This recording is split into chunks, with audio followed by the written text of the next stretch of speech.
கேட்டியாடி ஒரு கதையை நம்ம ஊரில் இந்த மாதிரி ஒரு அநியாயம் நடக்குமா சொல்லுங்க. நீ பெத்த பிள்ளையே நான் கொண்டு விட்டுட்டு இன்னை வரைக்குமே அந்த புள்ள வளருதா வளருதா அப்படின்னு நான் நினச்சிட்டு இருக்கேன்.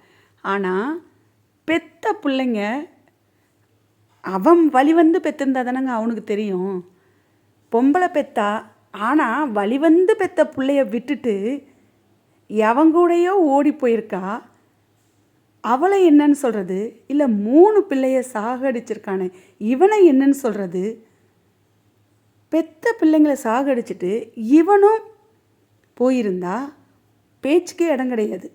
ஆனால் நீ சாகாமல் 3 பிஞ்சு பிள்ளைங்களை சாகடிச்சிட்டு அதாவது ஸ்டேஷனில் போய் நீ ஆஜராயிருக்க. அப்போ பிரியாணி அபிராமியோடைய பிரச்சனையே நம்ம அழுத்தத்தில் நம்ம மனசை விட்டு போகலை. உன்னை குழந்தைங்களை சாகடிச்சு. ஆனால் அவளுக்கு மேலே இவன் பண்ணியிருக்கிறது அதிகம். ரொம்ப பயமாக இருக்குங்க. எவன் கூடையாவது ஓடி போகிறனா வழி வந்து பெற்ற பிள்ளைங்களை கூப்பிட்டுட்டு போகணும். அப்படி இல்லைன்னா எங்கேயாவது அநாத ஆசிரமத்தில் சேர்த்து விட்டுட்டு ஓடி போங்க. அநாத ஆசிரமத்திலேயே விட மனசு வரலன்னா பெத்த அம்மா இருப்பாங்கள்ல, அதாவது மாமனார் மாமியார் உங்களுக்கு, அதாவது பொண்ணுக்கும் இருப்பாங்க அவனுக்கும் இருப்பாங்க. இப்போ அவங்க வீட்டில் யார் வீட்லையாவது விட்டுட்டு நீ எவன் கூடயாவது ஓடி போகலாம்ல. அதுக்காக பிள்ளைங்களை விட்டுட்டு நீ இன்றைக்கி வந்துங்க இந்த இப்போ கொலை பண்ணானே அவன் மட்டும் இதுக்கு காரணம் கிடையாது. இப்போ ஓடிப்போனா பாரு, அவளும் ஒரு காரணம்தான். அவனுக்கு மட்டும் தண்டனை கொடுக்கக்கூடாது, இவளுக்கும் தண்டனை கொடுக்கணும்.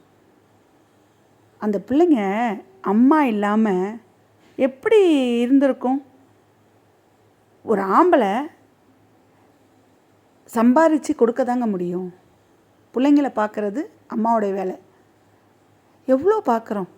அந்த குழந்தை அம்மான்னு கேட்காத. அம்மா எங்கன்னு கேட்டால் எங்கள் அம்மா யாரு கூடயாவது ஓடி நல்லா இருக்காங்க. இது பெத்த பிள்ளைங்க அம்மா பிள்ளைங்களை விட நல்லா இருக்கா. கட்டுன புருஷனே முக்கியம் இல்லை அப்படின்னு இருக்கிற நம்ம நாடு, நம்ம தமிழ்நாடு அப்படின்னு என்னைக்கு வரும்னு தெரியலங்க.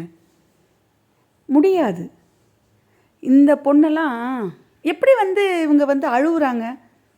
என் பிள்ளைய என்கிட்ட விட்டுடுங்கன்னு எப்படி அழுகுறாங்க. ரொம்ப கஷ்டங்க.